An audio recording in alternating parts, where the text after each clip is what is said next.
fight, we face our enemy head on.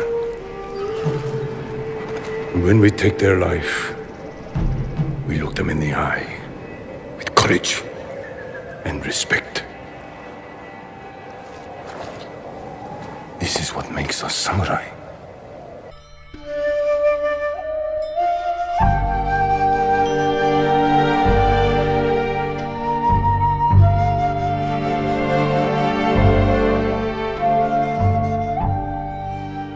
How's it going, everyone? My name is Shada Dude and I'm coming at you with another late review, and this time we're talking about the Ghost of Tsushima.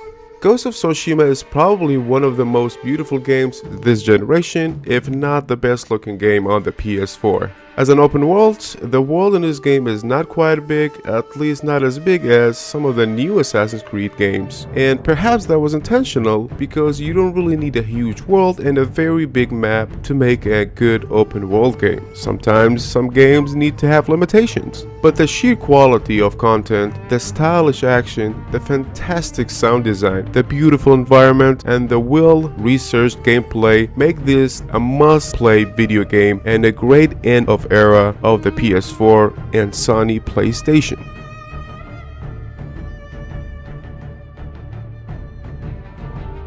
This game tells the story of the first Mongol invasion of Japan, where you play as a samurai and the last member of the Sakai family, Jin Sakai, who fails to protect the Tsushima island from the Mongol invasion, face death, then resurrect from it and become the Ghost, avoiding all the horrible samurai combat methods and do whatever it takes to save the island and its people and show the enemy no mercy.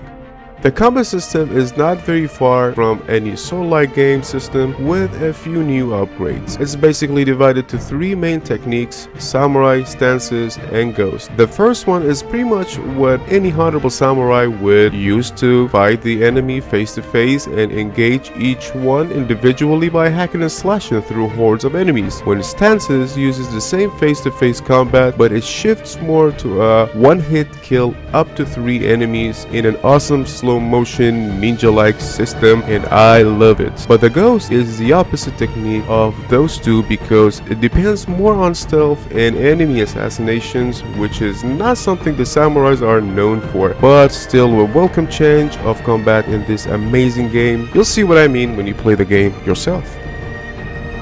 Like I said before, the world is not necessarily huge, and I think this was meant to be this way. It feels more linear than just having a huge world without enough interaction, aka Assassin's Creed games or Ubisoft games in general. But in a good way, because this game offers tons of content, hours of gameplay, main story, and even side missions feel and look like main story missions, because they complete a tale of most of the side characters with really good written dialogues, cutscenes, and everything. And the only game I think I can think of from the back of my head that does a similar thing is Batman Arkham Knight. That game is amazing.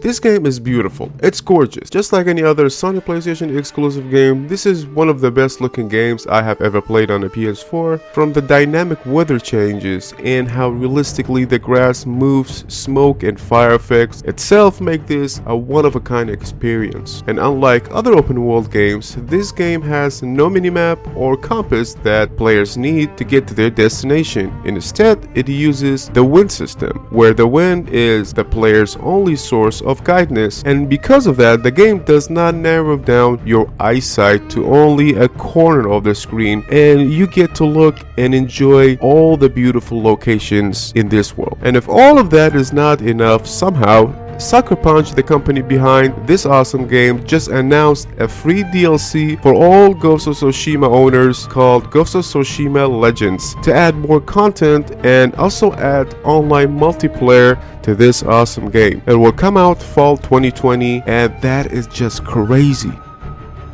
Look, I have played many games on the PS4, many good, many not as good, but at the end, who am I to judge a video game? I cannot even make a web flash game. By the way, I tried once many years ago, and yeah, I couldn't do it. So whatever I said about this game is from my own experience of playing the game. Some might agree with me, some not, but me personally, I love the game and I cannot wait for the sequel to come out. I think everyone who can get a hand on a copy of this game should play the game now or at least once in their lifetime. But no video game is perfect because I do have very small nitpicks about the game, but I don't think that's a big deal. Well, so my final verdict for this video game is 10 out of 10. Thank you very much for watching this late review. Leave a like and subscribe if you haven't yet, and I will see y'all soon.